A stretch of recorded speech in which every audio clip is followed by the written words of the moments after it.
Ha? Yan.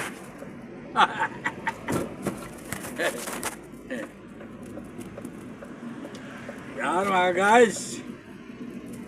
Mga kapro, mga katrops.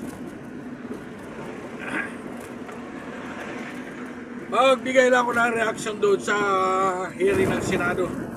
Doon sa pag-aresto sa kay PRRD. Sa totoo lang, hindi ako bilib sa Senado talaga. Wala, mahina.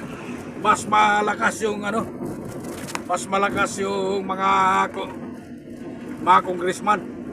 Sa congressman, pagka i-contempt kanila, talagang hindi ka basta-basta makalaya.